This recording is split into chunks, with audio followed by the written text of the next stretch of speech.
pessoal. Hoje nós vamos ter uma apresentação sobre Bauhaus, a influência do Bauhaus, desse movimento na arquitetura brasileira. E a apresentação vai ser feita pelo Ricardo Toledo e pela Jaqueline Bier. Então, Ricardo, se você puder se apresentar rapidinho, Jaque, se você puder também se apresentar rapidinho e Uhum. vamos em frente. Bom, Obrigado aí pela oportunidade de vocês virem aqui e fazerem a terceira apresentação sobre Bauhaus. Vamos lá, e Ricardo. vamos lá.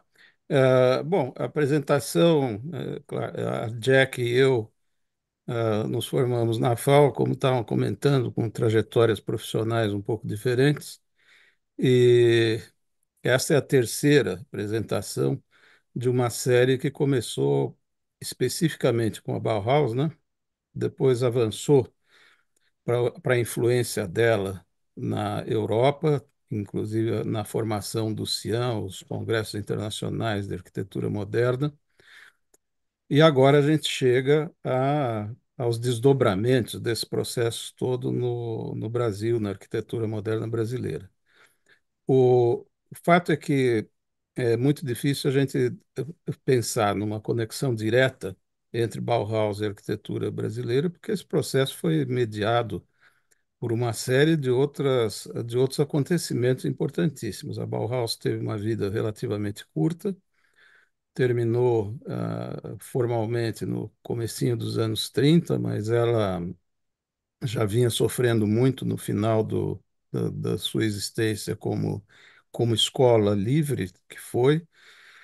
E depois as pessoas que formaram a Bauhaus, seja na forma de os professores, os alunos e outros ligados, acabaram participando depois da formação do CIAM, trabalharam em outros projetos importantes, e naquela segunda apresentação que nós fizemos, foi bem especificado, bem detalhada a participação desses arquitetos, desses profissionais no movimento moderno como um todo, tanto na Europa como nos Estados Unidos.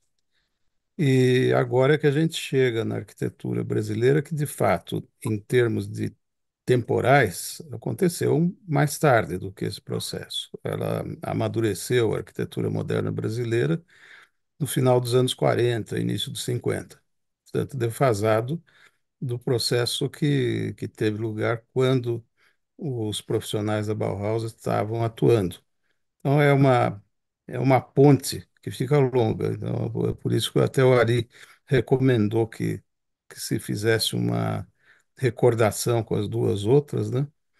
E é importante só para a gente ter uma ponte. Mas o que tiver de dúvida nisso, a Jack e eu estamos prontos a responder ao longo desse processo. Jack, você quer fazer a sua apresentação melhor do que eu fiz? Não, bom, formada na FAUSP, na arquitetura da USP, como eu estava dizendo antes, eu não trabalhei, não fui para a área de projeto, eu fui mais para a área de urbanismo, planejamento urbano, transporte, saneamento, meio ambiente, socioeconomia, todo um saco grande de coisas, menos projeto. Por isso que eu brinco que eu não sou muito arquiteta. Eu sou arquiteta, mas não sou arquiteta de projeto. E acho que não tem muito mais a dizer. Eu trabalhei um bom tempo, inclusive em Brasília, em diferentes setores e ministérios, desde Minas Energia, planejamento na área de saneamento, enfim.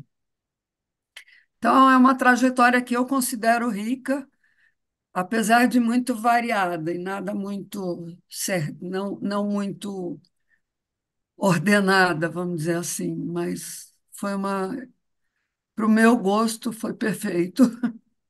Foi porque eu agora estou parada, vamos dizer assim, estou aposentada. Bom, acho que é isso. O Ricardo começa e eu depois pego pelo meio, uma hora que ele me ceder a Palavra palavra. aberta, doutora, palavra aberta, tá? Inclusive, Tá qualquer bom, um de vocês que tá queira bom, qualquer esclarecimento, fica aberto. Eu não faço questão perfeito.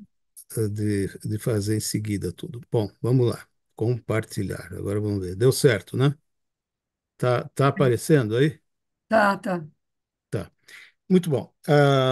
Esse primeiro slide que aparece aí, uma obra importante que todos nós acho que conhecemos, todos nós de São Paulo, que é um instantâneo, um pedaço do Sesc Pompeia, projetado pela Lina Bobardi. Eu acho essa uma obra particularmente agradável, agradável de se estar, de se ver, de tudo. Nós vamos chegar nela. E aqui esse outro slide apresenta uma das obras mais conhecidas da arquitetura moderna no Rio de Janeiro, que é o conjunto residencial do Pedregulho, que o nome oficial é Prefeito Moraes, né? E, e aqui um breve resumo do que nós vamos ver, mas vamos direto à apresentação, aí a gente já vai vendo primeiro uma pequena parte de fundamentos, né?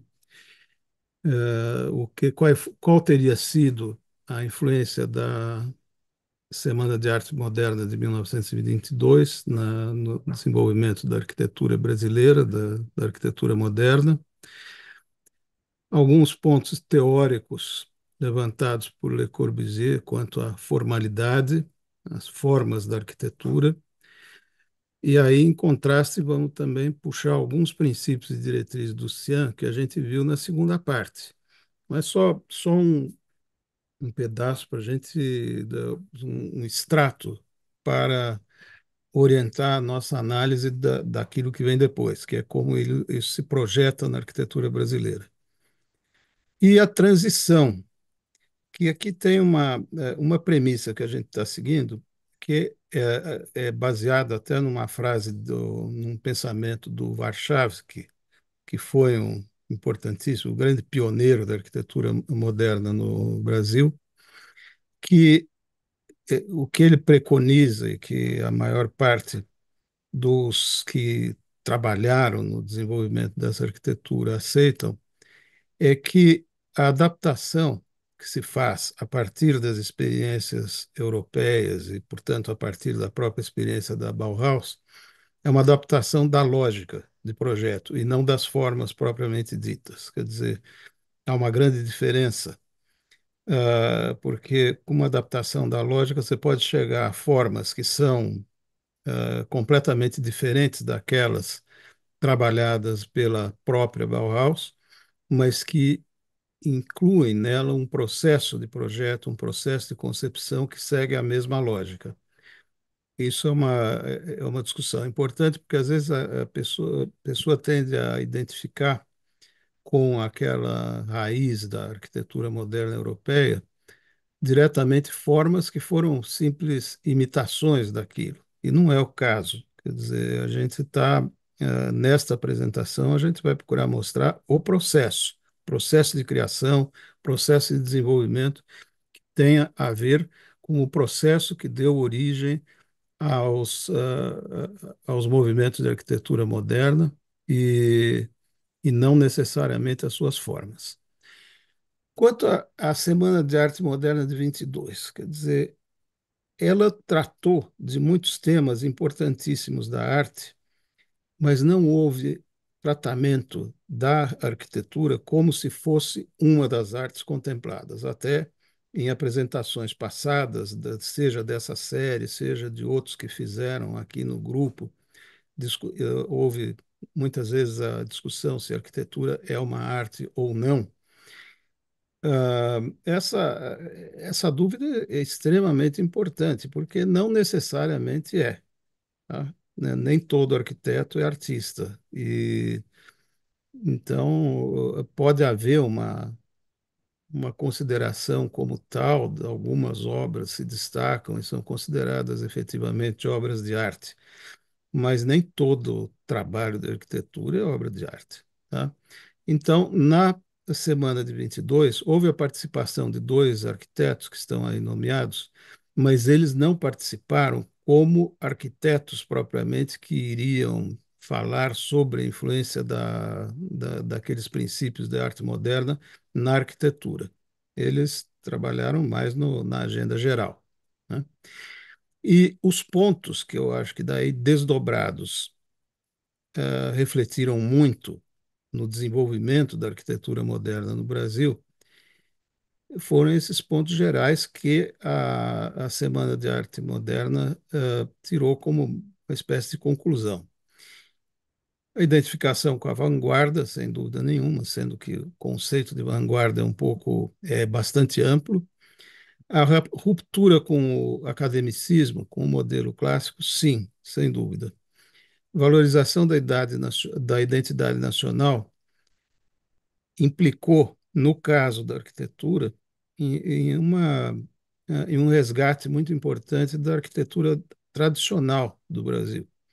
Isso foi um aspecto extremamente importante e que guarda uma semelhança, uma convergência muito grande com essas conclusões da Semana de Arte Moderna.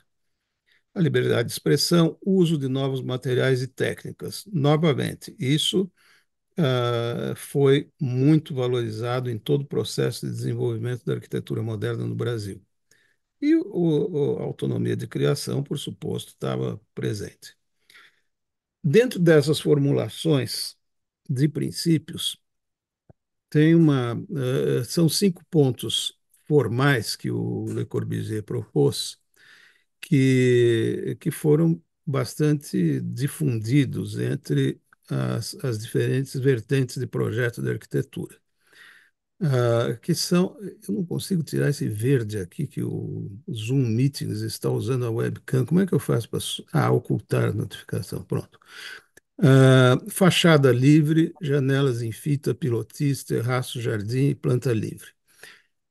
Eu diria que isso é uma tentativa que ele fez de recodificar um pouco princípios da arquitetura, substituindo o que eram os grandes manuais clássicos, as grandes obras sobre arquitetura clássica. Isso foi objeto da nossa primeira apresentação. Aqueles códigos, alguns se tornaram muito famosos, de vários arquitetos do Renascimento, inclusive o do Renascimento italiano, principalmente, né? E que criava uma certa zona de conforto para a arquitetura. Essa escola clássica durou muito. Aqui no Brasil, ela ainda perdurou até o início dos anos 30, era predominante, e nós tivemos um dos grandes ícones dessa arquitetura clássica, que foi o Ramos de Azevedo, né, aqui em São Paulo, que tem várias obras importantes, e nisso não vai nenhum juízo de valor. Não quer dizer de forma alguma que uma obra de arquitetura moderna seja necessariamente melhor que uma obra de arquitetura clássica. Isso é completamente inverídico. E o que se procurou com a arquitetura moderna, e aqui tem uma tentativa do Le Corbusier em fazer isso, é de estabelecer uma nova codificação menos rígida que a arquitetura clássica, que estabelecesse alguns princípios que a arquitetura moderna seguiria. Fachada livre, quer dizer, uma fachada solta da estrutura, não necessariamente associada ou integrante da estrutura. Janelas em fita, que estão aí exemplificadas nesse caso, que é a Vila Savoie. Pilotis, deixando o térreo livre para outras atividades. Terraço, jardim, planta livre. A distinção entre estrutura e envoltória, isso foi, de fato, um aspecto plástico e construtivo muito importante. Mas a arquitetura, por princípio, gosta de fugir dessas codificações, né? Então, não é necessário que toda e qualquer obra de arquitetura moderna obedeça a esses postulados formais. São, é uma formulação que é presente em grande parte das obras de arquitetura, mas não é absolutamente necessário que elas sigam esses pontos. Nem vamos tratá-los em grande detalhe. Eu acho que o principal posto aqui é a distinção entre estrutura envoltória, que permite uma série de arranjos, inclusive a planta livre, no sentido de você não ter necessariamente que seguir a mesma planta em diferentes pavimentos. Quer dizer, se você toma prédios mais antigos, ah, você tinha que ter uma correspondência muito rígida entre a planta do andar inferior e a do superior, porque as paredes eram estruturais. Então, agora nós estamos considerando essa perspectiva de planta livre que foi importante. Do ponto de vista funcional, muito importante, porque permite você trabalhar várias plantas de um mesmo edifício, vários andares, de maneira diferente, com layouts diferentes, distribuição diferente, inclusive escritórios panorâmicos, que são, por excelência, edificações de planta livre. Essa codificação formal foi muito estudada no Brasil pelo Lúcio Costa, e com base numa análise muito detalhada da arquitetura colonial brasileira. O Lúcio Costa, além de arquiteto importante, principalmente conhecido pelo Plano Piloto de Brasília, que foi um desenvolvimento dele e não do Niemeyer.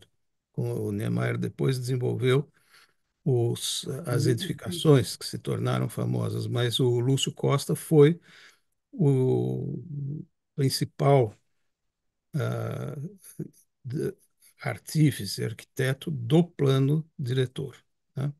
E ele fez uma reflexão de estudos de arquitetura colonial, como é que vai se desenvolvendo as fachadas. Então, se vocês olharem na vertical, aqui começa com o século XVIII, vai, vai seguindo aqui nesta linha até chegar no XIX, e aqui à direita já você tem um uso incipiente do concreto na colocação de platibandas, deixando a cobertura um pouco em segundo plano em relação à fachada. E aqui, desculpa, eu tenho que mudar isso aqui, pelos 1900, começo do século, e daí você tem, a partir dos anos 30, nessa cronologia que é mais brasileira do que a mundial, essa completa soltura da estrutura em relação aos fechamentos.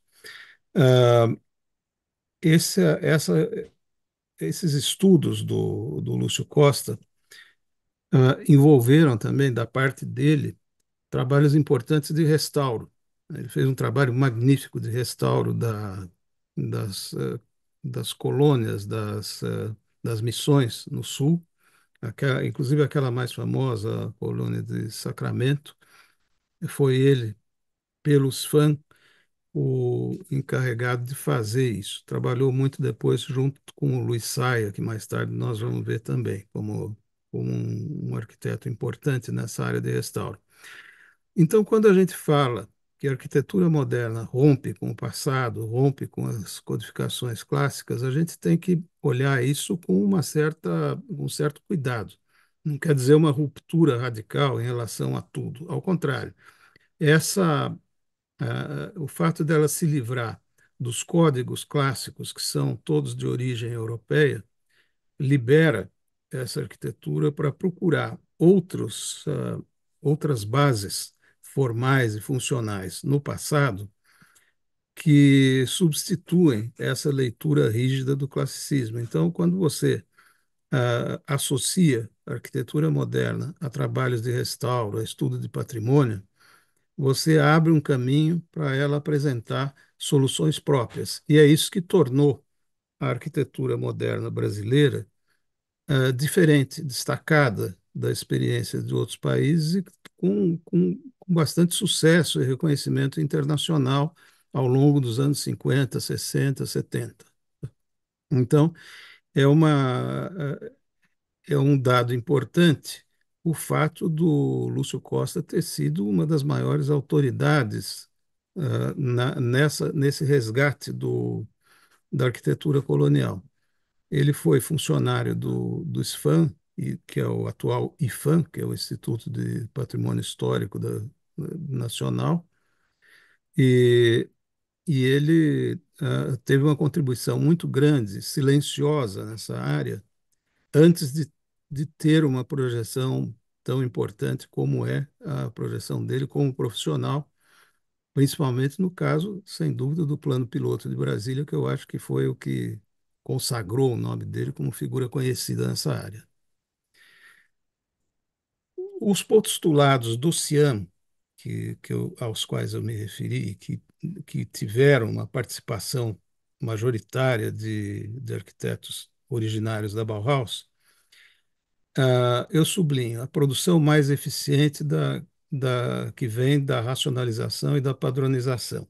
Esse foi um dos pontos marcantes da primeira apresentação, o quanto que a Bauhaus, como dentro daquela visão de arte total que eles tinham também uma racionalidade técnica bastante desenvolvida e trabalharam pesado para fazer uma convergência entre o projeto de arquitetura e a industrialização que era a principal palavra de ordem naquele momento. Não só a industrialização da construção, de jeito nenhum.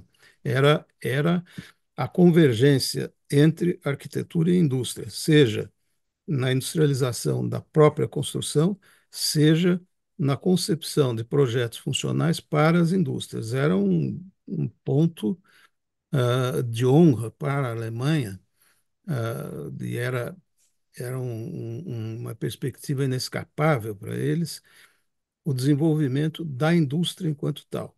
A única saída que eles teriam para superar a profunda crise econômica em que estavam imersos, né? E uma outra vertente importante que sai do Cian é que a arquitetura moderna não é o prédio isolado, é o prédio dentro do contexto urbano. E o contexto urbano é também ele objeto de uma racionalização, tanto quanto o projeto de edificação.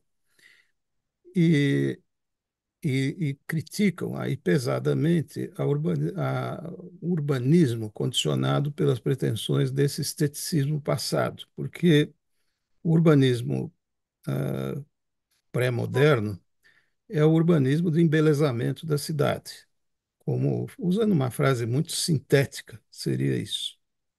E dentro da visão do CIAM, que são os códigos que se pretende desenvolver para a arquitetura moderna, ele é essencialmente funcional. Quer dizer, você tem as funções de habitar, produzir, lazer, como pontos centrais dessa organização. Nós vamos ver mais tarde nessa apresentação que exatamente o Plano Piloto de Brasília foi orientado por esses eixos funcionais que vão se cruzando.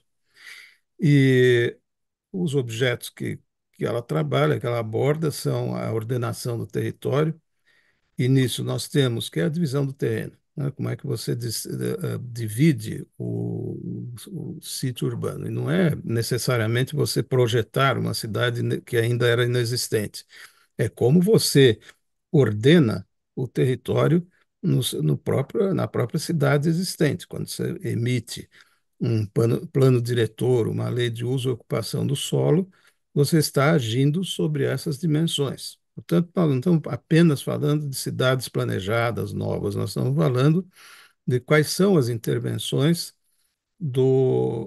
dessa arquitetura moderna, dessa racional da arquitetura moderna sobre uma concepção de cidade como um todo, inclusive o ordenamento do território das cidades existentes, né? E agora, quando nós comparamos o contexto de desenvolvimento da arquitetura brasileira com aquele de origem da arquitetura moderna, que foi essencialmente na Europa e em parte nos Estados Unidos, mas naquele momento mais na Europa, você tem um primeiro problema, que é o descompasso da indústria da construção como técnica construtiva em relação ao estado da arte na Europa. E depois da experiência da Bauhaus, e com a presença do Cian e o desenvolvimento da indústria da construção, foi pesadamente voltada para a pré-fabricação e para a industrialização. Especialmente depois, quando você tem depois a Segunda Guerra Mundial, então aí isso se impõe como uma necessidade sem alternativa, porque você tem que fazer uma reconstrução gigantesca e não dá para ficar baseado nos processos convencionais de construção. Então, ali, a maior parte da reconstrução europeia foi baseada em pré-fabricação, pelo lado leste, União Soviética e afins, industrialização pesada, isso nós já abordamos na segunda palestra dessa sequência, e no lado ocidental, uma pré-fabricação de médio porte, de peso intermediário e fortemente regulada por normas técnicas e dimensionais muito importantes que permitiam, até certo ponto, um intercâmbio de diferentes componentes produzidos por diferentes fábricas, por diferentes produtores. Então, nós tínhamos, por exemplo, um dos exemplos que nós mostramos na outra foi sistema construtivo originado na Dinamarca, aplicado em grande escala na Inglaterra, né? Então, esse intercâmbio foi muito importante durante aquele período.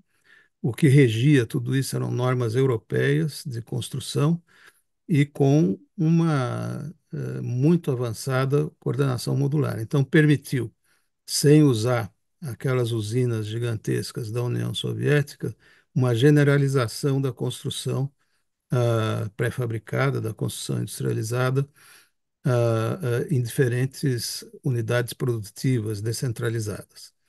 No nosso caso, nós tínhamos um descompasso enorme, porque nós não tínhamos nem uma coisa nem outra. Quer dizer, nem uma, um direcionamento de fundo público de grandes concentrações de capital que permitissem uma industrialização pesada e nem o desenvolvimento de um sistema normativo, técnico e regulatório que permitisse o desenvolvimento de uma industrialização de painéis médios, de médio porte. Então, nós tivemos alguns desenvolvimentos de pré-fabricação de vigas, pilares, muito para galpões industriais, e algumas maneiras que foram criadas de racionalização da construção que são bastante interessantes e nós vamos ver depois. Mas havia esse descompasso, esse era um descompasso objetivo que fazia com que a arquitetura moderna brasileira, de forma alguma, pudesse tomar os mesmos rumos construtivos da arquitetura moderna europeia. Estados Unidos é um outro caso, que nós discutimos um pouco na palestra anterior, quando eles partem para uma industrialização muito mais de componentes leves, associados a diferentes técnicas estruturais. Lá você tem um desenvolvimento grande da construção com estrutura metálica, que não é o caso aqui. Hoje tem, mas ainda pode-se dizer que é incipiente, ela não é generalizada como lá. E hoje, vamos dizer, o que está acontecendo hoje, como hoje aqui no Brasil, já pode-se dizer que aproxima mais um pouco daquilo que foi o processo americano. Mas ainda nós estamos muito no meio desse processo, então não tem distância suficiente para a gente fazer uma análise dele. E aqui, aquele pensamento do Warshawski, que eu disse que é chave para a gente entender como que se dá o processo de desenvolvimento da arquitetura moderna brasileira. Ele formula isso de uma forma brilhante. A nossa arquitetura deve ser apenas racional, deve basear-se apenas na lógica, e esta lógica devemos opô-la aos que estão procurando, por força, imitar algum estilo. eu detesto ler slide, mas nesse caso aqui essa frase é fundamental para entender que o fundamento dessa arquitetura brasileira moderna é esmiuçar o processo de desenvolvimento do projeto, o processo construtivo, a partir disso estabelecer representações próprias e soluções próprias, e não uma simples reprodução de um, entre aspas, estilo moderno, que seria uma reprodução dos aspectos formais daquela arquitetura moderna. Não é o caso. Tá? Aí, Jack, por favor, aqui estamos no começo da transição. Se você pudesse falar um pouco desses personagens aqui, que são fundamentais na nossa É, eu vou. apresentação. Só quem está mudando os slides? Sou eu. Ah, tá bom. Ótimo. Então, aqui tem uma lista dos arquitetos que evidentemente não esgotam toda a pleiade de arquitetos dessa época, mas alguns que nós achamos significativos e com obras interessantes espalhados. Bom, basicamente Rio e São Paulo, temos acho que um caso só fora dos dois estados, mas enfim. Então, são os pioneiros da transição que nós selecionamos, são essa lista que vocês estão vendo. Eu vou comentar, a gente pensou uma obra mais ou menos para cada um deles, e eu vou comentar rapidamente onde estão e quais são. Então, essa casa do Warschawski chama Casa Modernista, em São Paulo, está na Rua Santa Cruz, na Vila Mariana, e tem, inclusive, um aspecto interessante, que é o jardim. Essa casa foi habitada inicialmente por um casal Klabin, e a esposa Mina Klabin foi quem projetou, vamos dizer assim, esse jardim, e utilizando espécies tropicais, basicamente. Quer dizer, ela deu a um projeto bastante, não digo estrangeiro, mas a um projeto de um estrangeiro, ela deu um caráter bastante brasileiro com esse jardim, né, que ela projetou e que foi se tornou uma curiosidade nesse projeto. Bom, seguinte, fica na Rua Santa Cruz, na Vila Mariana.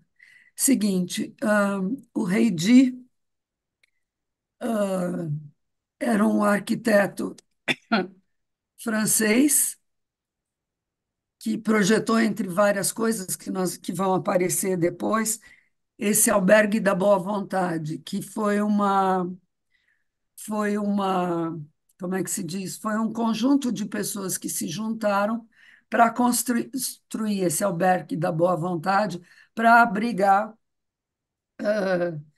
que fica no bairro da Saúde, no Rio de Janeiro, e para abrigar populações carentes de moradia. Quer dizer, é interessante usar um projeto desses para o Albergue da Boa Vontade.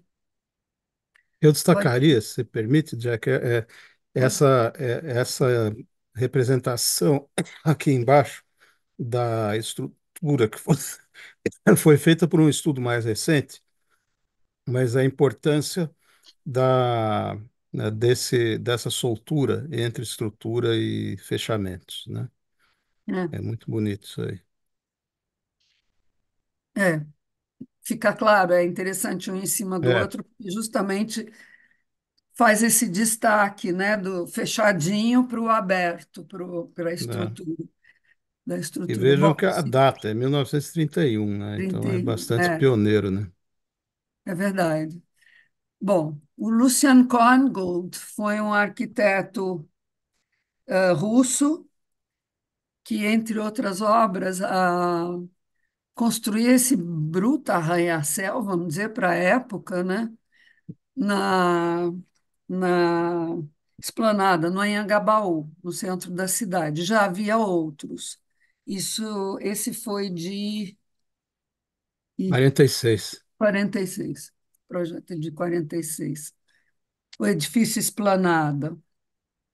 Então, é interessante, porque ele já dá uma outra configuração, né? A gente vê os prédios que estão atrás, os que estão imediatamente atrás ainda são mais baixos e são mais, é uma arquitetura mais, como é que eu vou chamar, Ricardo? Socorro.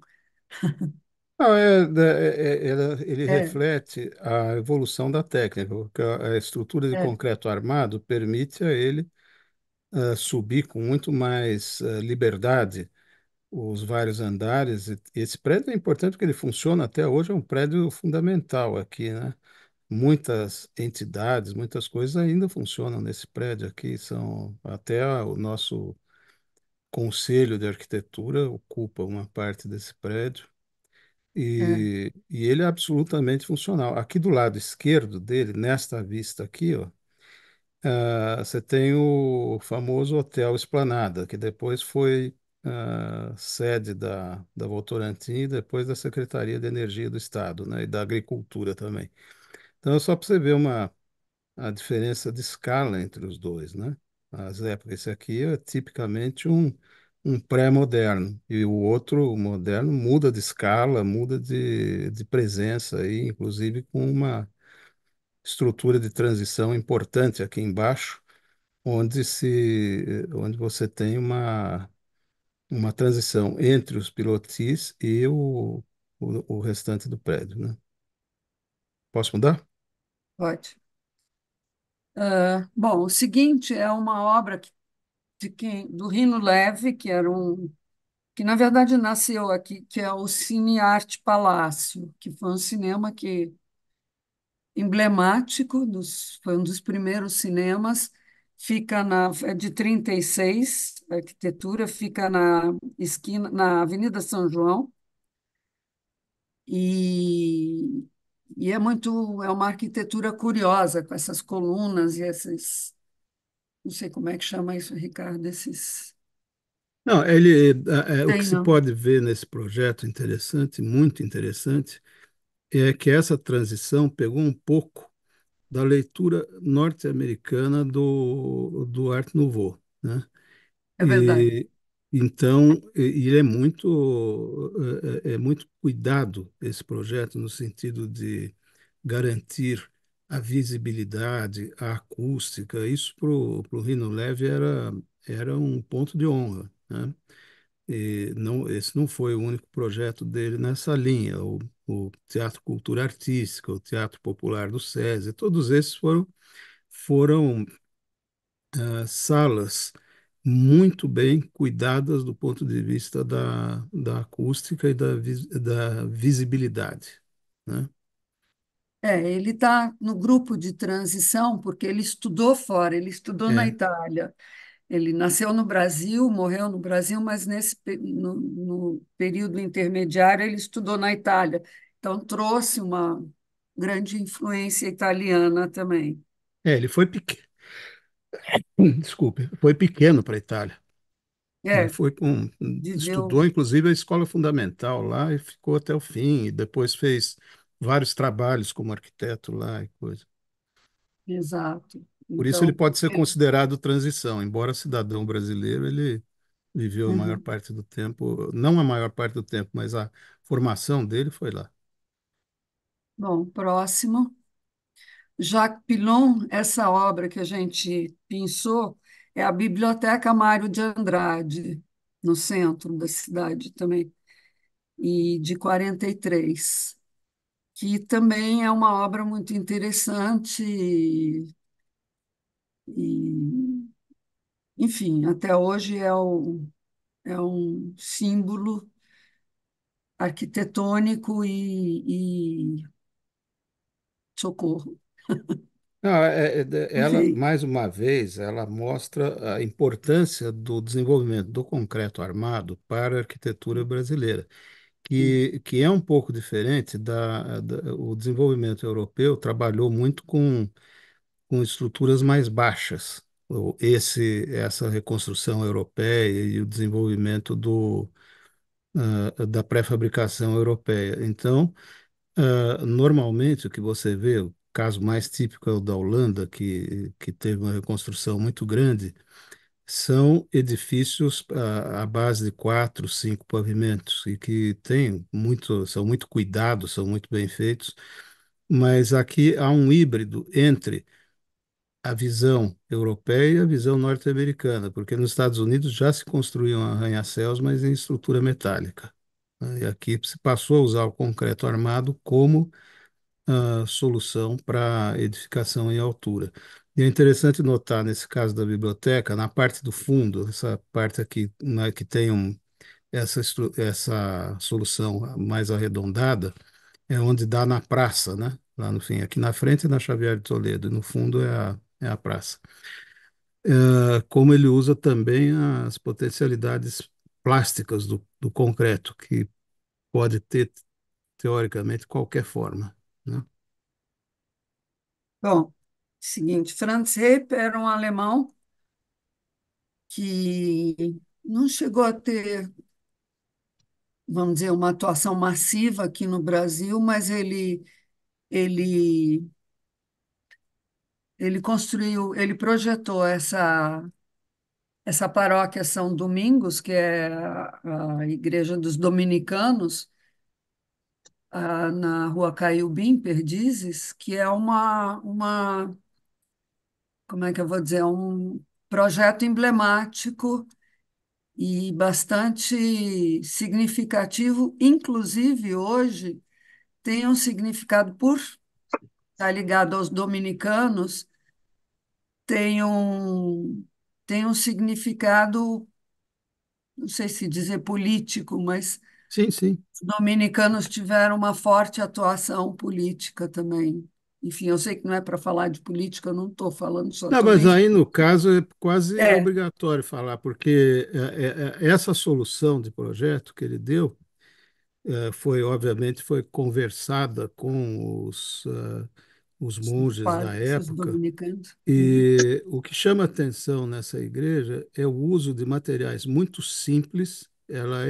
Se você entrar dentro, vai perceber que são pouquíssimos acabamentos, no sentido de acabamentos, ela não tem afrescos, não tem absolutamente nada, o que dá a ela uma,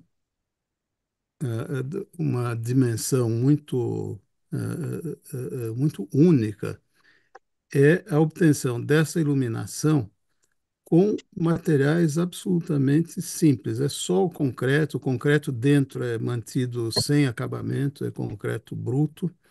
Os bancos foi ele próprio que projetou também, o Franz Repp, que são numa estrutura de concreto que segura, e é uma das poucas igrejas que eu consigo entrar e não dar um joelhaço no banco, porque em geral eu faço isso sem querer, né? Porque você vai entrar, fica meio zonzo lá em geral eu acabo tropeçando no banco e nesse troço de ajoelhar. E esta não, ela tem os bancos muito bem espaçados e fixos, e você abre eu não sei se tem um nome próprio para você apoiar o joelho, com ele é uma estrutura que você pode guardar. Então é muito interessante. E essa iluminação interna, se você vir os ícones religiosos que tem, inclusive do outro lado, que não está fotografado aqui o altar, você só tem um crucifixo simples iluminado por trás, não tem mais nada, não tem adorno, não tem nada. É. Agora, esse Bom, outro aí já não é do mesmo caso, é dele também. oi? Desculpa, eu não ouvi o que você Não, falou. esse aí não é tão simples, não é tão despojado como o dos Não. dominicanos, né? Esse é o famoso Edifício Itália, São Paulo, do Franz Repp, que era um alemão, que tem um desenho, um projeto interessante com essa curva, né? Com essa tem um, tem um projeto bastante peculiar, vamos dizer assim, eu não sei explicar, Ricardo, toca o bonde. Não, por muitos anos, o Edifício Itália foi o edifício mais alto de São Paulo, né? Além disso. E com uma utilização de uma fachada de vidro já bem acentuada daquelas soluções de fachada livre que são preconizadas na postulados da arquitetura. E tem uma estrutura interessante aqui de transição, uma espécie de um mezanino, e uma série de instalações aqui na parte mais baixa. Vocês certamente já entraram todos no edifício Itália. Tratamento dado da arquitetura dele aqui nos andares inferiores, inclusive na transição, até a laje de transição, é um tratamento de um espaço aberto. Hoje em dia tem mais controles, como tudo, né? Mas era um espaço aberto, onde acontecia uma porção de coisa. E por anos foi o edifício mais alto de São Paulo e também o Terraço Itália, por anos, foi o ponto mais alto de São Paulo que você levava convidados estrangeiros e coisa. Uhum. Pode seguir, Ricardo. Ó, o Conde Prates, aqui eu acho que é importante a gente fazer uma perspectiva dos vários edifícios de arranha-céu que foram sendo construídos no centro, né? Aqui você tem o Esplanada, que nós já vimos, que é do Conhold. Aqui você tem do Palante, que era um italiano, o Conde Prates, em 1952. Vocês devem se lembrar, o projeto é de 52, a construção foi mais tarde, então por isso que dá para lembrar que havia uma outra construção eclética desse tipo aqui do lado. Quando você passava o viaduto do Chá, você encontrava duas. Essa aqui foi derrubada e transformou-se no edifício Conde Prates, tá? E deixa eu ver aqui à direita. Ele está bem na saída do Anhangabaú, em frente praticamente à atual prefeitura, edifício Matarazzo, né? E, desculpe, peraí, deixa eu voltar para lá. Então, o que chama atenção é essa sequência. Depois nós vamos ver um outro que tem na Praça do Patriarca, que foi do Gasperini, que fecha esse período. Este aqui, esse edifício, eu já fiz referência a ele na primeira apresentação que nós fizemos aqui, porque esse era o edifício da Plavinil, na esquina da Augusta com a Alameda Santos. E chamava a atenção de todos, isso aqui eu não consegui nenhuma foto colorida do edifício na época. Ele chamava a atenção porque estes painéis aqui eram cerâmicos, eram cor de cerâmica natural, eram elementos vazados de cerâmica. E o Rino Leve era muito cônscio das questões também de conforto térmico. Viu, Ariel? Esse é diferente do lugar onde você morou. O, esses elementos vazados criavam uma área sombreada e ventilada, na forma de um corredor, praticamente, a partir do qual, depois de um metro e meio, você tinha a linha de vidro que podia abrir, e alguns escritórios fizeram com um terraço voltado para cá, e era muito interessante, porque era um condicionamento natural. Eu lembro, eu conheci bem esse prédio, porque eu trabalhei na Rino Leve, já depois que o doutor Rino tinha morrido, mas aí fizemos lá algumas intervenções, e era agradabilíssimo. Ele dispensava, não tinha nem lugar para pôr ar-condicionado e era perfeito. Depois, mais tarde, derrubaram isso aqui. Hoje o prédio está lá, com uma cortina de vidro já aqui no próprio plano da fachada e com ar-condicionado central. É uma perda de qualidade muito grande quando você pensa até nas condições de hoje de mudança climática, de energia, etc. Este outro prédio não tem a participação do Rino, ele já tinha morrido. Isso aqui foi feito basicamente pelos sócios dele, Roberto Cerqueira César, Luiz Roberto Carvalho Franco e Paulo Bruna, e, e que venceram um concurso para o edifício sede da Fiesp, que funciona lá até hoje. E é interessante ver como eles mantêm alguns elementos de conceituais do hino. Isso aqui é um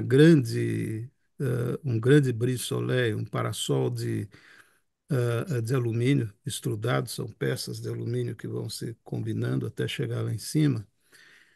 E a ideia inicial era de que este prédio também fosse climatizado naturalmente, que ele dispensasse o uso de ar-condicionado. Na verdade, hoje, se você vai lá, está tudo com ar-condicionado. E os vidros que tem atrás dessa cortina são fechados para poder ter o ar-condicionado internamente, né? Mas a ideia inicial não era essa. A ideia inicial era de que você tivesse também, a exemplo do edifício da Plavinil, um aproveitamento térmico melhor da existência desta grelha, né? É um prédio grande, todos conhecem. Aqui tem uma estrutura de transição que não termina aqui, ela avança aqui dentro. Você tem um andar intermediário no qual as vigas vêm até aqui, tá? São vigas muito grandes, de aproximadamente 3 metros de altura, e cada uma dessas linhas aqui tem 1 metro de largura, tá? Então, é uma estrutura de transição muito robusta, porque todo o peso dessa estrutura é descarregado aqui na transição, tá? Aqui, partindo a Lina Bobardi, também estrangeira, de nascença, italiana, ela também projetou um dos edifícios mais importantes de São Paulo, que é o Museu de Arte de São Paulo. Vocês vejam, essa foto é de época, daquela época, quando ficou pronto, e, e o edifício não era pintado, não tinha esses elementos. Hoje eh, os pilares e as vigas principais são pintadas, né? Então você tem aquela caixa pendurada aqui. Outra coisa interessante é o uso de tirantes aqui, ligando a laje superior, a estrutura superior à laje daqui, o que torna este vão absolutamente livre, o maior vão livre, era o maior vão livre da América Latina, não sei se algum outro superou, tá? Aqui, finalmente, este prédio aqui, que é na Praça do Patriarca, ele completa aquela sequência que começou com o edifício Esplanada, o Conde Prates aqui, e na mesma linha, se você anda no Viaduto do Chá, termina com esse no fundo da Praça do Patriarca. Todos esses 3 edifícios são existentes e usados até hoje. Proponho um passeio pelo centro, a gente pode visitá-los todos. Aliás, todas as obras de São Paulo que estão postas aqui são passíveis de visita. Se o grupo quiser organizar um dia, dá para dar uma volta e ver todas elas, né? Aqui, o único arquiteto fora do eixo Rio-São Paulo, desses da transição, que foi posto aqui, não é que não existam outros, certamente existe, mas nessa lista, pelo tempo e pela limitação que a gente tem, é o Hans Bros. Ele é de Santa Catarina. Esta obra é em São Paulo, é na Rua Humberto I, na Vila Mariana. É uma igreja muito interessante, que vocês vejam o tamanho da estrutura, que ela tem vários pisos intermediários, mas a caixa principal tem as atividades religiosas é suspensa. Então a pessoa entra por um plano que está ao nível da rua superior da Humberto I, sobe aqui uma escada ou pega uma rampa ao lado de um vitral, e aí tem acesso à nave da igreja, ao altar, essas coisas, toda a estrutura dela de funcionamento da parte de culto. E aqui no fundo tem essas aberturas que dão uma iluminação muito especial. Vocês percebam que aqui a fachada, a pessoa sobe E esta visão aqui está olhando para cá, para essa fachada do fundo. Ah, desculpe, está olhando para frente, tá? Então ele pegou, deu uma volta e está vendo a frente. Então estas aberturas que estão representadas aqui nessa fachada posterior, elas estão iluminando do nosso lado em direção ao altar. Tá? É uma obra interessantíssima, acho que vale a pena visitar também. Ela não é uma igreja católica, ela é ah, eu não sei dizer, talvez anglicana, eu acho que não, anglicana não, é a versão alemã.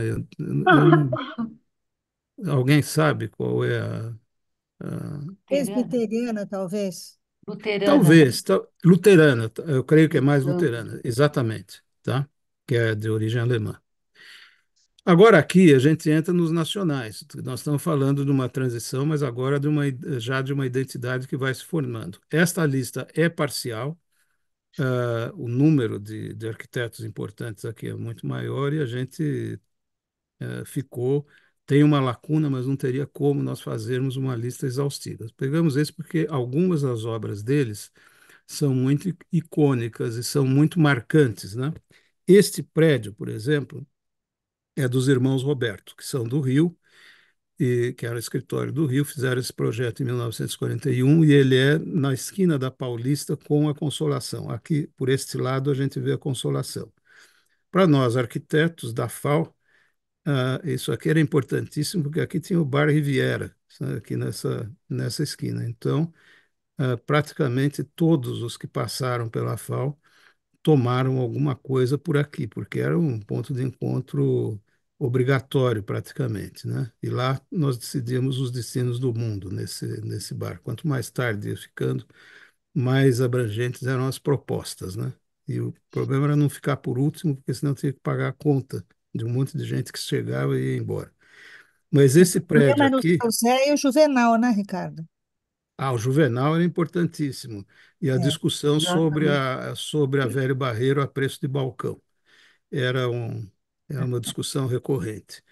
Mas este prédio, então, dos irmãos Roberto, ele está até hoje vivo, fizeram uma recuperação do espaço do Riviera.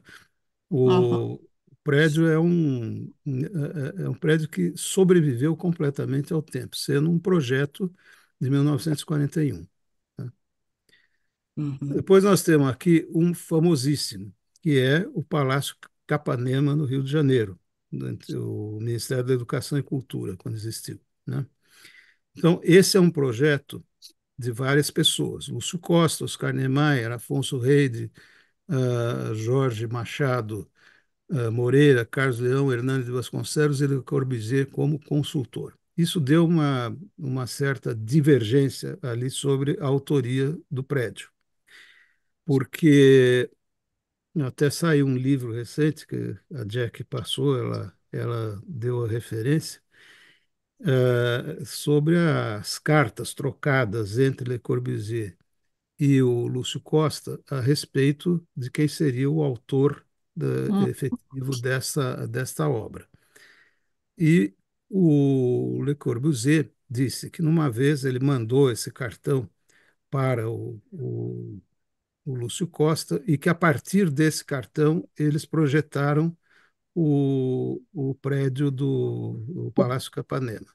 Vocês podem perceber que é um pouco exagerado pretender que este desenho tenha originado esta obra, quer dizer, e ele avocar a si a autoria do projeto. O Le Corbusier não era uma pessoa fácil. Uma das razões pelas quais se desfez o Siam, não só essa, naturalmente, mas uma delas é que ele fez um enorme protesto porque a língua dos congressos passou a ser em inglês e não mais francês. Ele se recusava terminantemente a participar de um congresso que não falasse francês.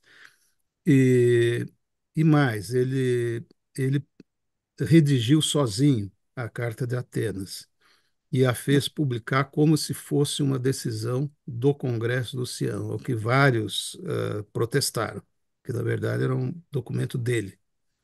Então, ele não era uma criatura fácil, embora um sem dúvida nenhuma, um grande nome da arquitetura. Então, esse é o livro que trata dessa polêmica. Se alguém tiver interesse, está aí a referência. É muito recente, esse livro é de agora.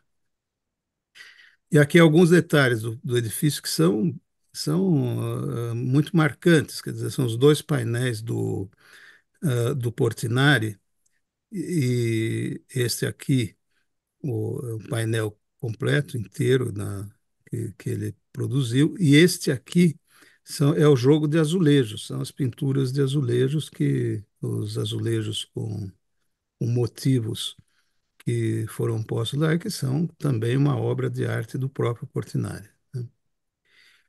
Aí, seguindo, nesses grandes nomes da arquitetura, o Afonso Reide eu não sei se é Reide ou Reide, vocês me desculpem, eu não sou muito versado no francês. Ah, essa estrutura aqui é muito interessante.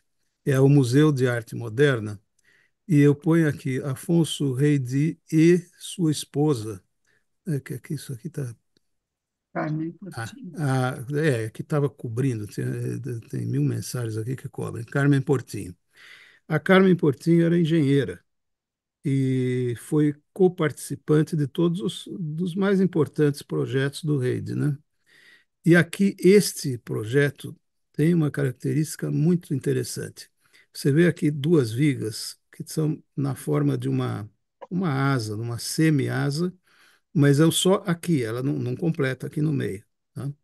E então aqui tem o jogo de cobertura, de iluminação que vai dar, mas a estrutura é só formada principalmente por estes pórticos, e o que segura estes pórticos como contraventamento são essas vigas, que são essas aqui. E a estrutura lá dentro de concreto é extremamente criativa e avançada, porque vocês percebam que estas lajes são penduradas, isso aqui são tensores, são tirantes. Então, ela é uma estrutura atirantada dentro. Essas lajes aqui estão penduradas. É exemplo do que também a gente vê no MASP. E, e ela esses pórticos, então, são soltos em relação a essas lajes, a essa parte estrutural interna do museu. E esse corte básico mostra a concepção realmente de como é simples e ao mesmo tempo complexa, porque a execução disso não é trivial, né? E o fato de a Carmen Portinho ter sido engenheira e companheira dele, tanto profissionalmente como pessoal, até o fim da vida, foi muito importante, porque eles sempre compartilharam mesmo a autoria desses projetos, embora o nome dela seja frequentemente esquecido, mas eu não acho justo. Aqui, o grande, o famoso projeto do Pedregulho, que é o prefeito Mendes Moraes, né? É um projeto de 52. Depois, eu não sei por que ele ficou muito associado à figura do Carlos Lacerda, por causa que fizeram uma, uma relocação de gente de favela para cá, e essa relocação não foi totalmente consensual. Eu não sei dizer, isso faz muito tempo, e aquela época, politicamente, as coisas eram muito radicais também, então qualquer coisa que envolvesse o Carlos Lacerda era polêmico por definição. Mas é um dos maiores conjuntos contínuos de habitação que existe, mas não fica nisso, quer dizer, você tem os outros prédios que fazem parte do complexo aqui mais para baixo, e o tratamento dado aqui nós estamos tendo uma visão parcial do fundo do prédio, né? Desse minhocão. E aqui, esta solução de elementos vazados cerâmicos aqui é muito semelhante à solução que o Rino Leve deu para o edifício da Plavinil, né? Então, ele é interessante por isso. É também uma busca de condicionamento natural. Aqui a fachada da frente, já essas janelas foram renovadas, elas estão pintadas num azul que eu não tenho certeza se era a cor original, isso eu não sei dizer. E agora Ricardo, chegamos. Pois desculpa. não. Não, só Sim. queria. Volta lá um pouco. tem duas coisas que eu queria falar. Uma, ele passa por cima do túnel Ah, sim, Lagoa. É Barra. interessante porque ele passa por cima do túnel, que já é como é que eu vou dizer, uma Sim, uma obra. ousadia Sim, sim, sem dúvida. estrutural, né? E a outra eu nunca soube por que que chamava Pedregulho. Você Porque sabe? é o nome do local, Ah, é? o nome tradicional do local. Que eu Ah, eu não saiba é sabia. isso. Não tinha outra conotação, não. É, eu não sabia. Meu irmão mora do lado aí Sá. do túnel, mas eu nunca soube por quê. Bom, tá bom. Então, Bom, se- passando à produção do Lúcio Costa, essa concepção de Brasília eu acho muito interessante. Você tem, seguindo um pouco aquele ordenamento proposto pelo Cian, você tem uma escala monumental, uma escala residencial. A monumental está principalmente nesse eixo aqui, né? Uma escala residencial que vai se distribuindo aqui pelas superquadras, uma escala gregária que é no cruzamento, que você pega o eixão, né? Porque a gente chega em Brasília, o posicionamento desse mapa está certo. Os outros estão distorcidos, mas esse aqui está certo. Então você chega no sul, aqui, o tal aeroporto, você pega o eixão e pega a direita para ir para a Esplanada dos Ministérios, quando tem qualquer coisa para fazer lá. E aqui nesse cruzamento de eixos é que ele define como essa área, essa escala gregária, que se forma uma espécie de um centro de Brasília, né? De fato se formou lá. E a escala bucólica, ah, você tem os lagos, né? Então são áreas que você teria grandes parques. Você tem parques aqui também pela asa sul, voltado para cá. Se não me engano, o zoológico está aqui também, coisa. E você tem tanto o Lago Norte como o Lago Sul, você tem desenvolvimento de áreas verdes extensas e onde estão as mansões. Só que não ficou nas mansões.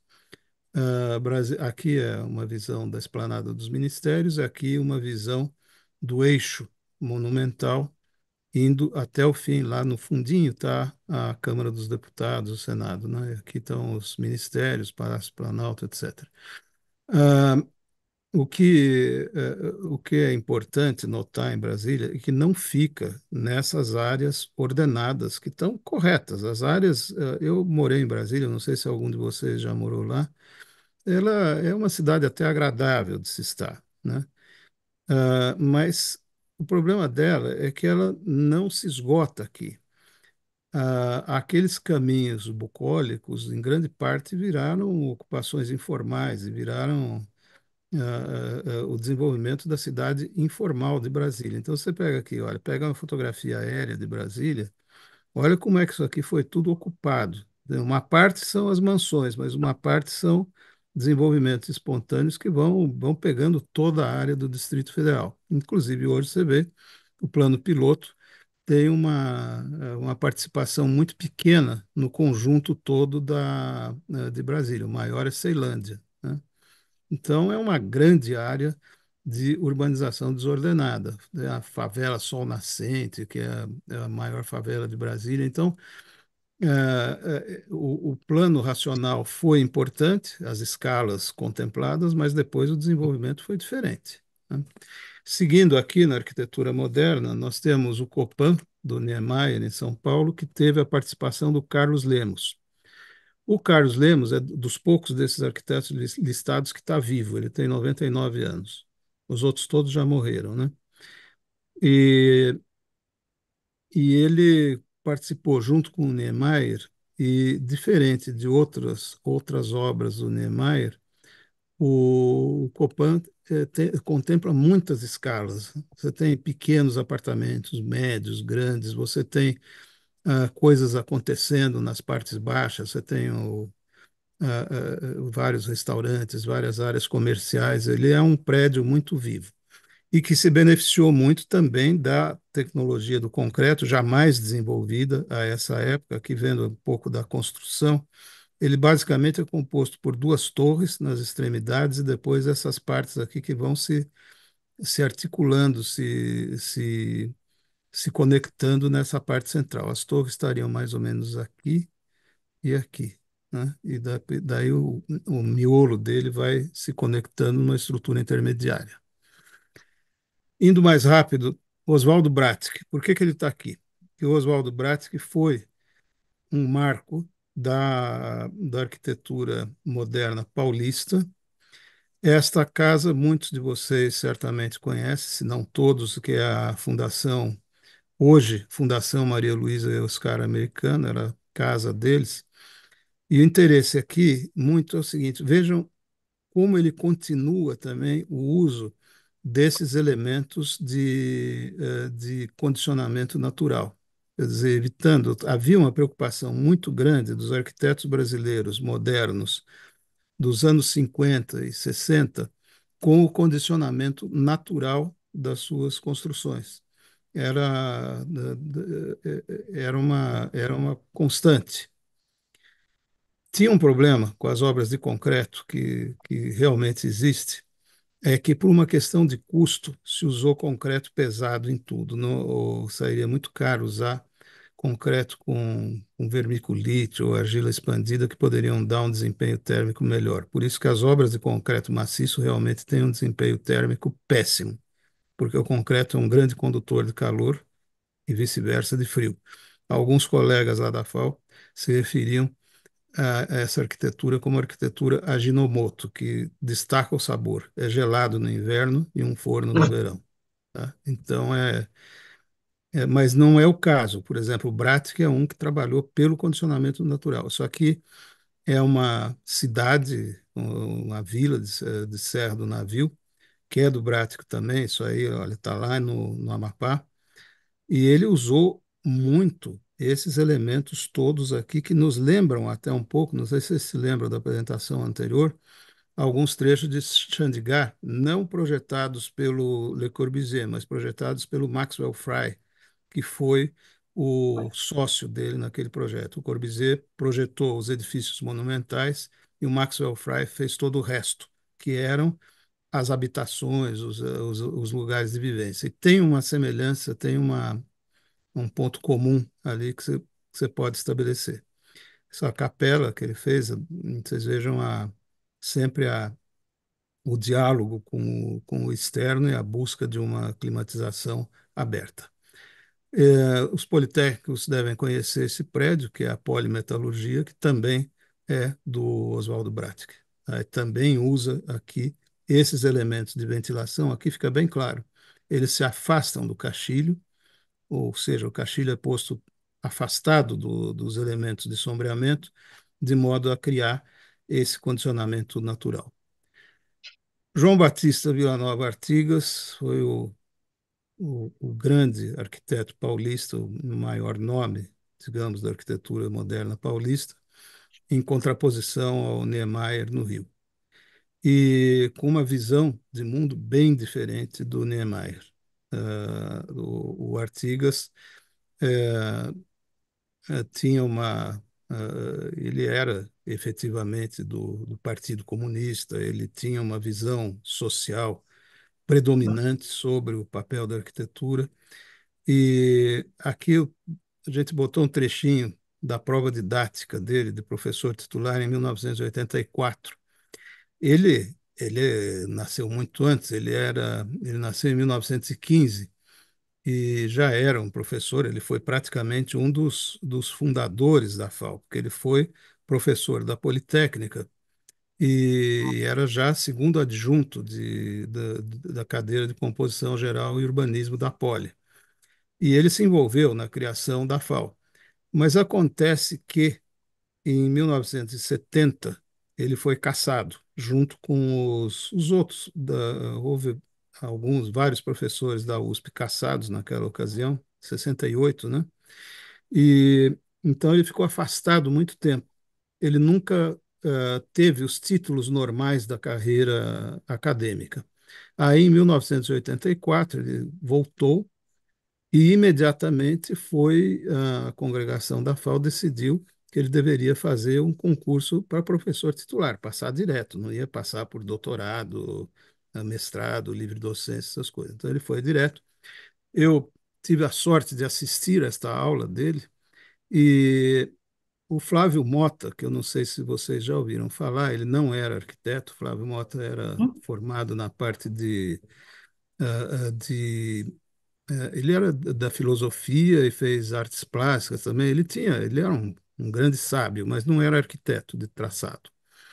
E ele foi um dos arguidores do Artigas nessa prova. Então ele citou uma frase, fez uma adaptação de uma frase de Perret e disse: é preciso fazer cantar o ponto de apoio. Ele sintetizou nisso muito o que foi a atuação do Artigas, quer dizer, como arquiteto, que ele tinha uma formação técnica muito boa, ele entendia profundamente de estrutura, dessa toda a parte de engenharia, que ele se formou ainda como engenheiro, mas ah, o Flávio sintetizou isso, que ele usava essas capacidades da técnica que estavam sendo desenvolvidas no Brasil para fazer uma arquitetura mais ousada, mais que tivesse essa chamada poética na própria estrutura. E o Artigas escreveu muitos livros, muitos artigos e coisa, e ele se contrapunha tanto à escola do carioca, do Niemeyer, como à do Corbusier, porque ele criticava no sentido de que todos estavam se tornando excessivamente formais e esqueciam essa visão mais holística da arquitetura como um todo, não? E principalmente a motivação que ele sempre teve, nunca deixou de ter, pelo social. Aqui o prédio da FAO, que é uma obra talvez a mais conhecida dele, assim, no dia a dia, e que onde nós, a Jack e eu, estudamos, e até eu acho que nós fomos das primeiras turmas a se formar aqui, inteiramente nesse prédio, né? No ano anterior ainda estava na Rua Maranhão. Eu E fui a aqui, primeira turma que veio para a FAU Nova, que nós é, chamávamos de FAU não, Nova. não, a Estava minha na já FAU. foi, eu fui um A ano sua já antes de foi? você, já foi. Nós Ah, tá. inauguramos o prédio praticamente, É. ele nunca tinha sido usado antes para essa finalidade, não, ele tinha acabado de ficar pronto. Aqui a fachada principal. E aqui um outro projeto icônico do Artigas, que é o Conjunto Zezinho Magalhães Prado. Aqui eu tenho que dar uma explicação rápida sobre a questão técnica. Ele tinha projetado de forma a que fosse um conjunto que utilizasse principalmente componentes pré-fabricados, seja de estrutura, seja de fechamento, inclusive os painéis. Acontece que nós temos um problema aqui no Brasil, quando você faz uma licitação pública, ah, não é permitido nos projetos, eu não sei se hoje mudou, mas eu creio que não. Não era permitido você especificar o sistema construtivo até as últimas consequências, porque você tiraria a liberdade do sujeito que participa da licitação apresentar alguma solução mais barata dentro da licitação. E como aqui a mão de obra era extremamente barata, era mais em conta para o construtor apresentar um projeto em construção convencional. Isso eu vivi na pele como profissional. Quer dizer, você não podia porque era proibido pela legislação de licitação. Então, por mais que você induzisse ao uso de um sistema pré-fabricado ou industrializado, você não podia fazer, porque, pelas regras do sistema, você tinha que fazer o projeto baseado em qualquer solução construtiva, que depois o ganhador da licitação definiria. Então, o resultado disso é o seguinte: ele conseguiu racionalizar a construção, foram usados blocos de concreto modulares, foram feitas as vigas e colunas tinham tudo para ser pré-fabricadas, mas nem todas, mas a maior parte não foi, porque foram blocos, então foi licitado por setores, né? E Então, embora ele mantenha uma arquitetura absolutamente adequada a uma construção racional pré-fabricada, em grande parte ele foi construído por meio de uma construção racionalizada, mas convencional. Tá? Aqui fica claro o uso de blocos de concreto. Já o uso de bloco de concreto estrutural modulado já é um progresso. Mas isso era uma complicação mesmo, aqui que era deliberado do BNH não dar estímulos à pré-fabricação. Provavelmente o BNH, junto com todas as construtoras que participavam do seu conselho, porque isso seria poderia reduzir o mercado delas nesse segmento. Aqui o Paulo Mendes da Rocha, que é também foi uma pessoa, um arquiteto importantíssimo, ligado ao Artigas, eles faziam parte da mesma vertente de pensamento, mas com uma produção diferente entre eles. E o Paulo Mendes dizia, tem uma frase importante, a segunda que eu vou ler aqui: todo espaço deve ser ligado a um valor, a uma dimensão pública, não há espaço privado. O único espaço privado que você pode imaginar é a mente humana. Então, ele sintetiza um pouco aqui essa visão pública da arquitetura moderna, e em particular da arquitetura moderna brasileira e na vertente paulista, que foi muito marcante, que foi a espinha dorsal desse enfoque. Um pouco diferente da espinha dorsal da arquitetura moderna no Rio e dos nossos colegas cariocas, embora eles tenham produzido obras fundamentais. O Paulo Mendes é o segundo arquiteto vencedor do prêmio Pritzker no Brasil. O primeiro foi o Niemeyer. Tá? E hoje, uma outra obra dele que a gente colocou aqui foi o Museu de Coches de Lisboa, onde ele está junto com arquitetos já muito contemporâneos, o MMBB, que são os são era são a desculpe, espera aí. Meu Deus do céu, acho que não sei se é Márcia ou Mané. Agora, sabe que a gente vai ficando velho, vai ficando confuso. Ah, junto com o Fernando de Melo Franco e, e o. Deixa eu ver um minuto aqui, isso é importante dizer o nome correto deles. São as iniciais deles. E, Fernando Fernando de Melo Franco, que não está nas iniciais aí, é Marta acho que é Moreira Marta Moreira, isso aí, Marta Moreira. e Milton E, Braga. e Milton Braga, são os Bs. E tinha um outro B que era o. É, Bom, veja aí. eu Bom, acho que eram importante, três. de início eram três. Depois é o Bucci, Ângelo Bucci, que ele entrou também. Últimos. Mas já saiu. Os principais são a Marta Moreira e o, e o Milton Braga, que continuam até hoje. O fato é que eles são de uma geração muito mais nova que a gente e projetaram, junto com Paulo Mendes e mais os outros que colaboraram, esse museu, que vocês vejam, o que é impressionante é que o diálogo desta construção nova, com princípios totalmente modernos, com o restante da cidade. Vocês estão vendo aqui nos intervalos, nos espaços, como ela enxerga, a estrutura aberta enxerga a cidade e se combina com ela.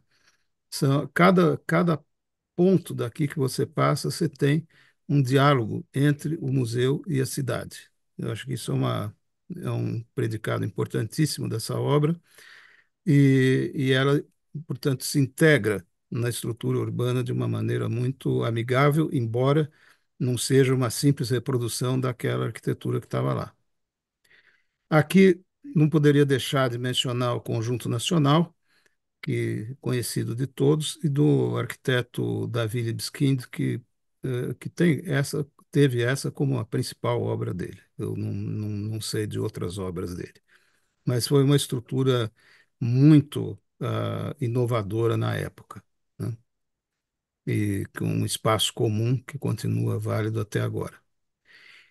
João Se Filgueiras não me Lima, engano, o Libeskind teve algumas obras, não, desculpa interromper, teve algumas obras em Higienópolis de é edifício, provável, é provável. É que é, os edifícios uma de série de edifícios. habitação, É, aqueles que são mais gerais, a gente resolveu não pôr, porque senão sim.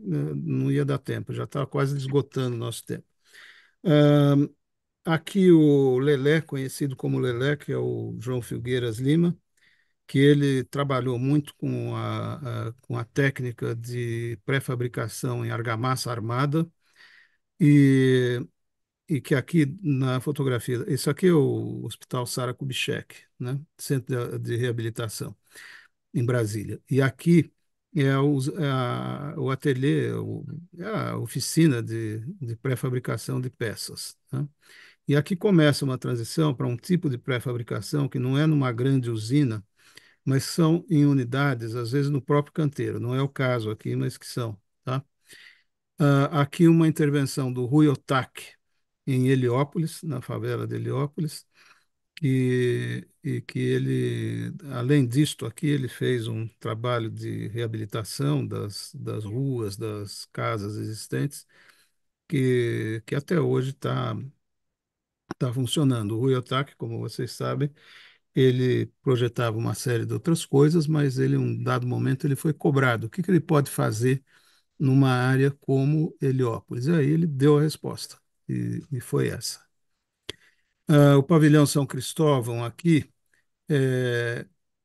oh meu Deus, a gente vai tirar a bandeirinha aqui de cima já, do Sérgio Bernardes, tá?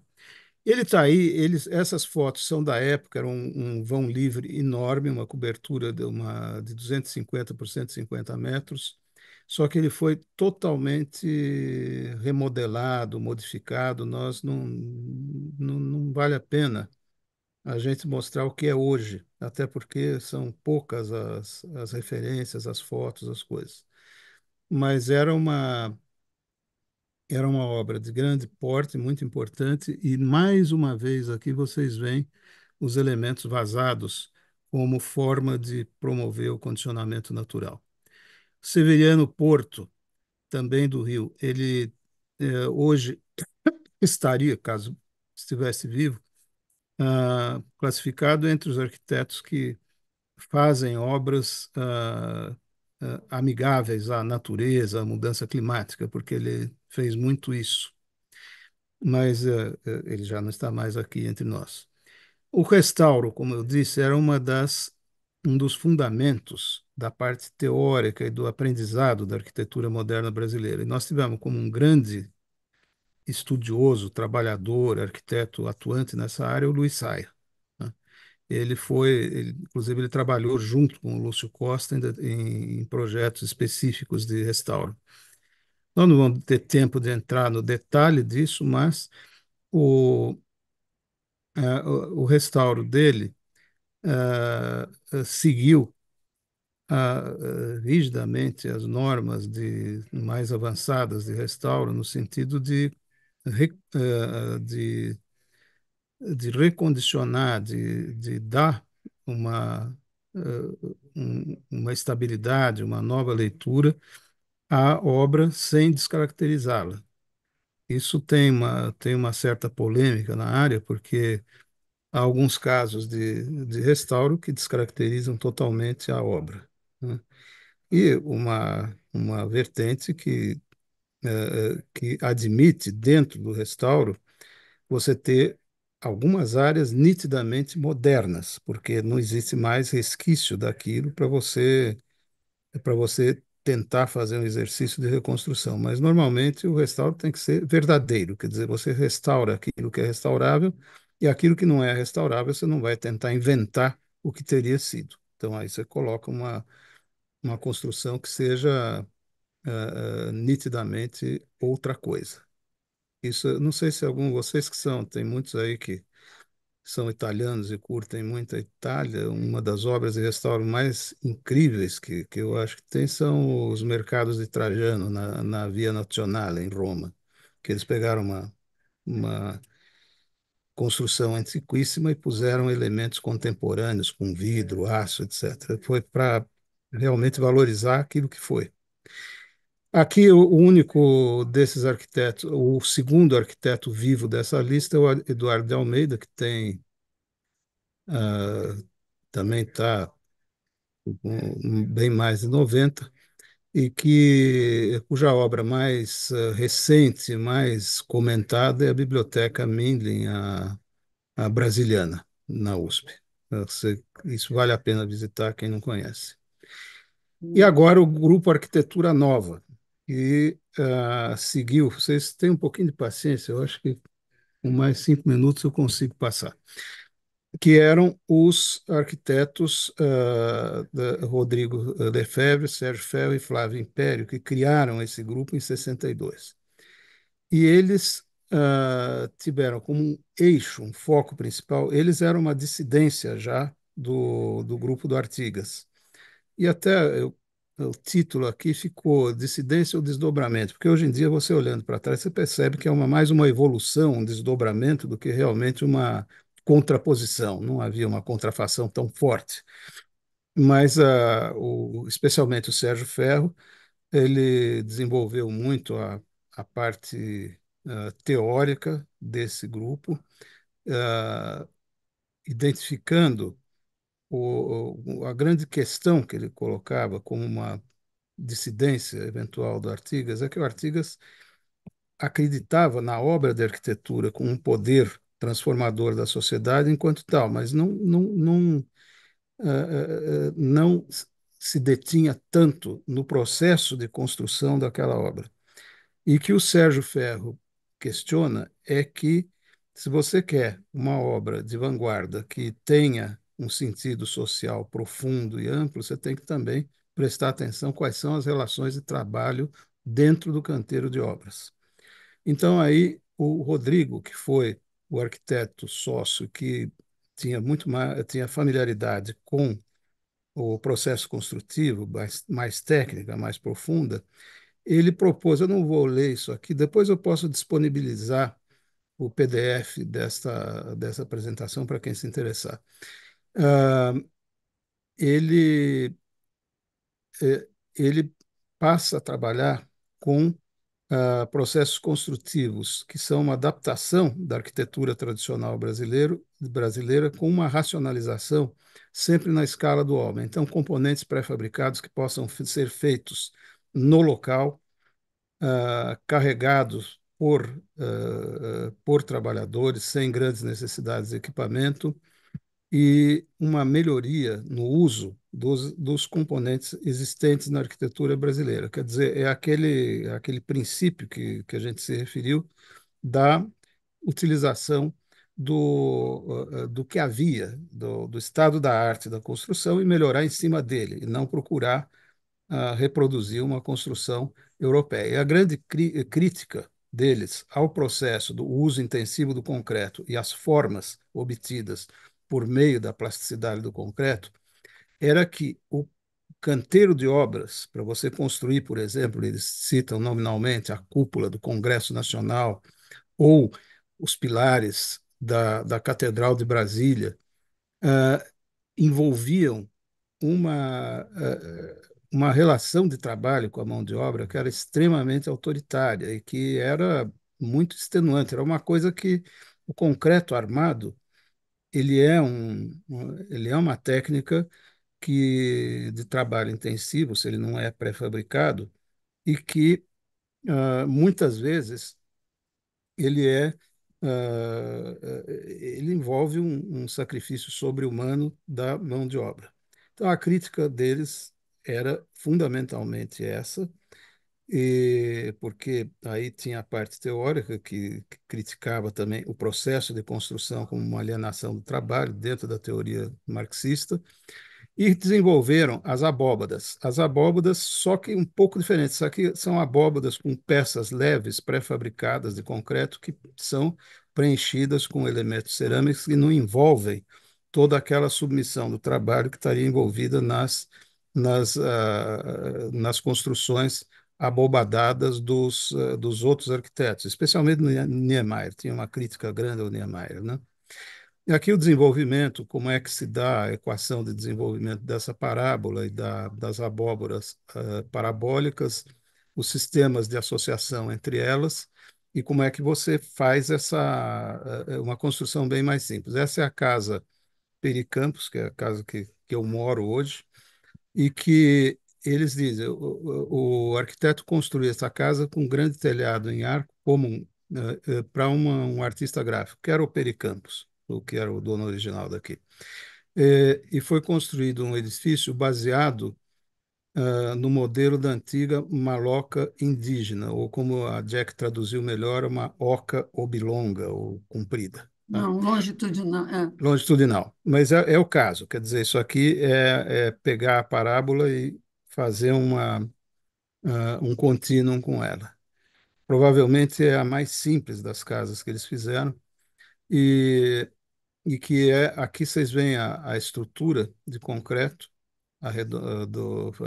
da viga de concreto moldada em loco, preenchida com elementos cerâmicos. Tá? Essa é a técnica. E fizeram várias obras nesse sentido. Aqui é a parte construtiva, então a amarração se dá aqui em cima por uma grande viga central e, e que você vai obtendo essa configuração. Essas são fotos de hoje, como é que está a casa hoje. Infelizmente, eles fizeram algumas casas desse tipo que foram já derrubadas todas. Fora essa, não sei, tem umas poucas sobreviventes.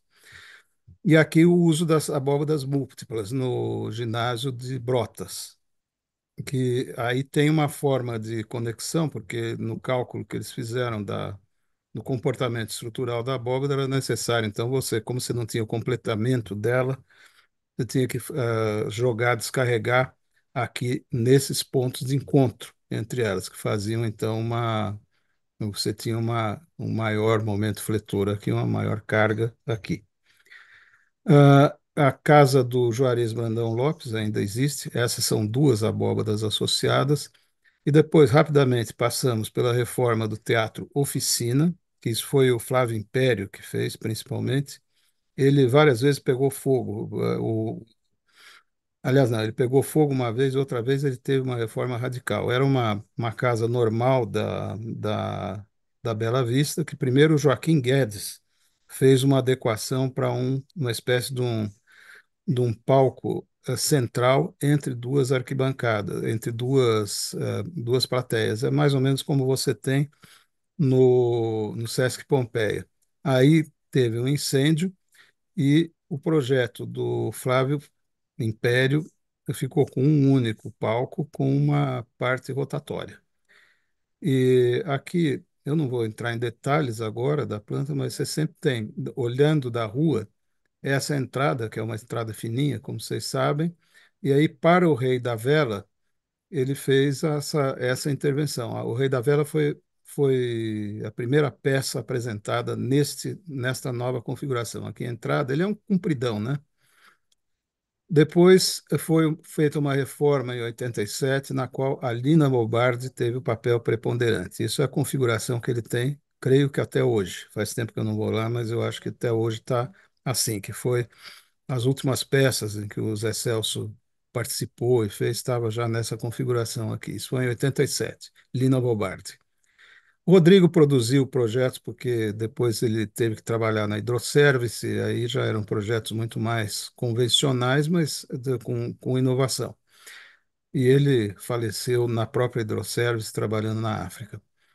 Eles tinham também essa visão de muitas artes associadas, como modelo que a gente conversou sobre a origem na Bauhaus, né, que era uma parte de arte total. Então, esta é uma gravura, é uma arte do Flávio Império, e esta aqui uma do Sérgio Ferro. A Lina Bobardi tinha muitas afinidades com eles, fez o Sesc Pompeia, que é um tipo de um restauro que segue assim uma afinidade enorme com toda aquela visão de um processo de trabalho aberto, de uma participação coletiva, né? E que dá espaço para recuperar elementos da construção de origem, da construção mais de raiz do Brasil. O grupo Usina é um grupo que derivou dessa visão da arquitetura nova, que prestou serviço para a Prefeitura de São Paulo, desenvolveram esta técnica aqui da cerâmica, dos blocos de cerâmico autoportantes. O IPT participou, junto com a indústria cerâmica e com a indústria de máquinas cerâmicas, para fazer a extrusão desses blocos que podiam ser, daí eles recebiam ferragem, de modo que você construía os blocos de construção sem a necessidade de estrutura independente de concreto. Quer dizer, você podia fazer, você mantinha uma flexibilidade nos espaços externos, mas estruturava os painéis, isso por uma questão de custo, e colocando ferros no encontro. Então, você tem alguns, a União da Juta, que é uma intervenção interessante, importante, mantém aqueles princípios de condicionamento interno. Isso já é de 92. Como coisas contemporâneas, sugiro cada um que pegue a Avenida Irineu Marinho e vai entrar na Ponte Estaiada, que observe à sua direita este conjunto que é do MMBB, que foi feito no programa Pro Favela, chamado Conjunto Vila Edith, e que Jardim Edith, e que absorveu aquela favela que tinha no encontro da Juscelino Kubitschek com a atual Irineu Marinho, né? Muito interessante, essa aqui é uma obra muito promissora. Como eu disse, a gente não vai entrar no. Essa é a última apresentação dessa série, não haverá outras, porque nós não temos distanciamento suficiente dessa produção mais atual para poder fazer uma análise crítica. Quer dizer, nós estamos no meio do processo, seria leviano a gente tentar fazer uma análise daquilo que está sendo produzido e que está em pleno processo de transformação. Você tem aqui herança da visão de Bauhaus, ou aqui você tem? Tem, mas ela é mediada por uma história longa que a gente contou nessas três apresentações. A arquitetura é uma causa, é um processo, é um estilo. A gente volta ao primeiro slide da primeira apresentação. Causa política, processo de inclusão dos trabalhadores da construção, um processo que é de projeto diferente, ou é um estilo pelo formato externo, que é o senso comum acha? Nós não sabemos, não temos resposta, algum dia teremos. Aqui tem uns links e a gente faz uma nota acreditando realmente tudo que está aqui, que a gente citou. Há vários estudiosos de história da arquitetura, estética de projeto, que são os que teorizam sobre isso. Não é o caso nem da Jack, nem meu. Obrigado, gente. Desculpe pela avançada no horário. Como é que eu faço para Muito Obrigada. bom. tirar? Interromper o compartilhamento. Pronto. Excelente. Muito bom. Que delícia Muito bem, de parabéns. Foi apresentação. Obrigado. ótimo. É. Super. Parabéns, Obrigado. Ricardo e Jaqueline. Obrigado. Parabéns. Muito bom, viu? Parabéns. Obrigada. Olha, ela foi Principalmente o uma. Ricardo. Não, não, você. A gente trocou muitos É, e-mails, muitos telefonemas e até uma reunião presencial para a gente definir com esses certeza. elementos, tá? Se eu desenvolvi um pouco mais umas partes, porque eu estava mais inteirado das apresentações anteriores e foi uma maneira mais de criar uma ponte com aquilo que já foi exposto antes. Mas esta apresentação foi compartilhada totalmente. Foi, E foi. quando é que a gente vai fazer o tour? É uma boa Olha, ideia. Essa é uma boa. eu acho que seria uma boa, pelo menos para aquelas obras que estão em São Paulo, não? São Porque Paulo, é. Seria É, bem legal. porque são coisas que às vezes estão na cara da gente, mas a gente não É, observa porque não tá com o olhar e a cabeça preparada é. para isso. Uhum. Nossa, Ricardo, adorei. Eu não assisti as outras, Eu gostei depois vou demais. atrás dos vídeos, é. Ricardo, Bom, Parabéns. posta o PowerPoint. sim, eu passo na versão PDF, tá? Porque o PowerPoint Ah, ó, tem É. 200 MB, não dá para Pesadíssimo, pôr ele em é né? muito lugar nenhum. pesado. Não, pode ser Não, mas eu PowerPoint. ponho, eu ponho um PDF, eu vou passar para o Wagner, para o Ari, eles põem Sim. no grupo aí. Foi muito legal. Aliás, eu acho que vocês já têm, não tem o Eu acho PDF? que você me passou, sim. Eu vou Eu dar. É o tenho, eu último. tenho o último. Você tem o último. Tá, Acho perfeito. que sim. Posso passar. Não, maravilha. A Maria Eugênia queria falar alguma coisa, levantou a mão e abaixou. Não, era só parabéns. Obrigado, Ah, Maria. Obrigada. Só Não, estava a mandando apresentação foi parabéns para muito legal, os muito dois. legal. Eu reconheci vários nomes e processos também. Eu sou uma arquiteta adjacente, né? Porque eu fui casada com É, arquiteto e Que sua era mãe. o Luiz Cruz, meu colega de turma. Então, e a gente trabalhava, eu trabalhava numa outra área, mas a gente estava sempre junto, num bando de arquitetos, né? No Riviera, inclusive. Ah, pois Foi claro. a é. Riviera. Era a nossa sala de reunião. É. E então foi muito gostoso ouvir de novo esses nomes todos. Bom, Eu tenho uma historinha do Riviera, é uma bobagem, mas enfim, uma época eu morava numa república, eu já estava na FAO, saí da casa dos meus pais, e um dia nós resolvemos fazer uma festa de inauguração. A república era um anexo, era uma edícula nos fundos de um predinho em Pinheiros. E aí nós resolvemos chamar um, chamar outro, chamar não sei o quê. Alguém teve a feliz ou infeliz ideia de pendurar um cartaz anunciando a você, festa no Riviera. Foi um. Jack, eu te confesso que eu participei dessa coisa, porque Você, não era você com a Fanny, não tinha a Fanny junto? a Fanny, não sei, não lembro.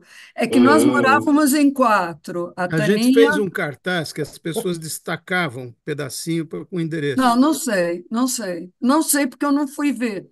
Eu estava na festa, baixou tudo, inclusive polícia, obviamente.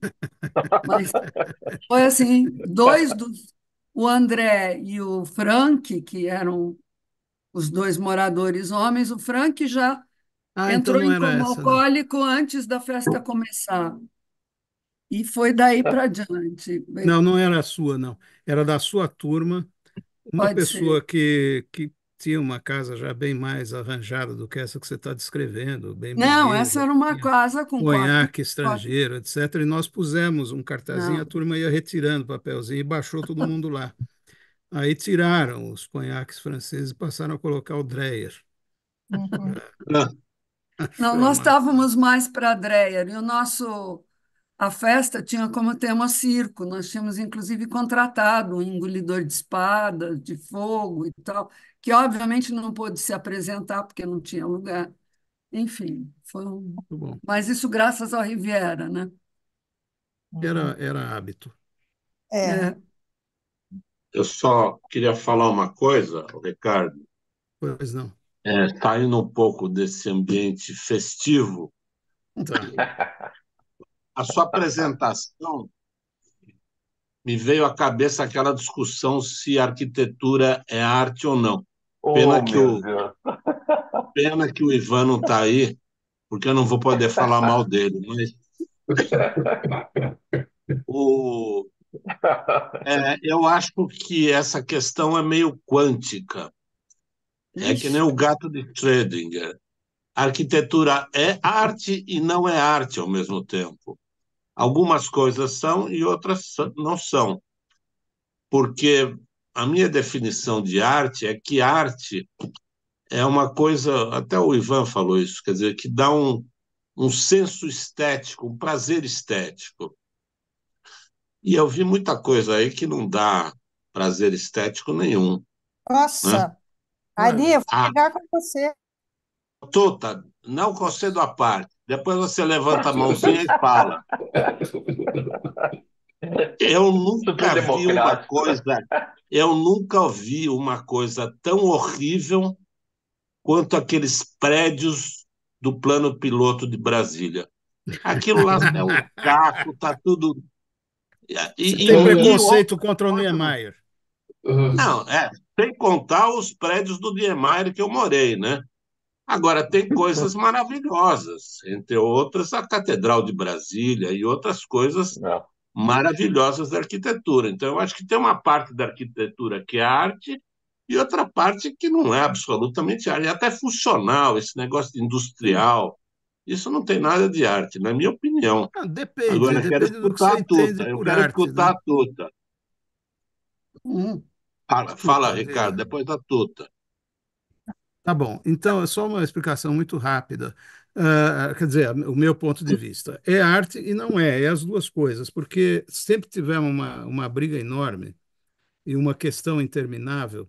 São as noções básicas, as noções originais de arte e técnica, e que, a rigor, são exatamente a mesma coisa. Você pegar ó, a etimologia, a arte vem do latim, de ars, e a técnica vem do grego, techne, que é exatamente a mesma coisa, que é qualquer habilidade específica que você tem. Então, ela pode ou não agradar esteticamente, inclusive porque o agradar esteticamente é muito relativo. Ele muda muito de grupo social para grupo social, de pessoa para pessoa e de época para época. Por exemplo, aquela música contemporânea que você me passou do conhecido seu, eu achei interessante, mas eu ainda não estou. Eu acho que ele precisa amadurecer um pouco, esse é o caso, e ela tem fases um pouco anteriores àquela que são mais que preenchem melhor a expectativa estética da gente hoje como hoje. Mas isso muda totalmente com o tempo e com as pessoas e com os grupos sociais, de modo que o que é arte, uma ponte, por exemplo, vocês mesmos engenheiros chamam de uma obra de arte. Eu concordo porque realmente elas são obras de arte pelo tanto de conhecimento, de habilidade que elas concentram. Não necessariamente do ponto de vista da arte como entendida popularmente, mas é sim uma obra de arte. Uma grande obra de engenharia é uma obra de arte pela densidade de habilidades que estão concentradas ali naquele objeto. Então, eu acho que, desse ponto de vista, sim. E a obra de indústria pode ou não ser agradável visualmente, isso depende muito da indústria em si. E ela pode reunir também uma densidade de conhecimento que a caracteriza como tal. Então, eu acho muito difícil, realmente, você ter um catálogo, uma tabela para encaixar uma obra como arte ou não arte, eu acho muito difícil. Ô, Fala, Ricardo, Jaqueline, depois a Tuta. vai. Não, eu acho que eu atravessei o samba. Tu acha que estava antes, É, né? mas agora você é obrigado a falar. Tá bom, Antes era proibido, agora você é obrigado. tá bom. Não, Fala, eu acho que o Jaqueline. Ricardo defendeu a ideia de arte, da arquitetura ser arte, brilhantemente. Eu só queria dizer que, contrapondo a você, Ari, que arte não é o que você gosta ou deixa de gostar. Quer dizer, arte é uma coisa, se você gosta, é arte, se você não gosta, não é arte. Não é assim. Arte você gosta ou não gosta, seja ela arte, enfim, pintura, escultura, seja lá o que for. Eu acho que não tem o menor cabimento separar dessa maneira. Arquitetura é sim arte, tanto pelo que o Ricardo falou de obra, de ser chamado de obra de arte, como de ter edificações que são obras de arte. Daí a gostar ou não gostar, são outros 500. Pronto, falei. Ó, Ricardo, Ari, eu acho que o Fala. Ricardo falou tudo que eu gostaria de falar. Mas eu vou acrescentar também que essa sua conversa de se é arte ou se não é arte é uma, é uma, é uma questão sua, Verdade. particular, não é da arte ou da arquitetura. Uma Perfeito. dificuldade é uma procura sua, pessoal, de definir o que é arte ou o que não é arte. O que significa, o que não significa que o que você pensa ou diz é. Pronto, já encerrei. Fala, Wagner.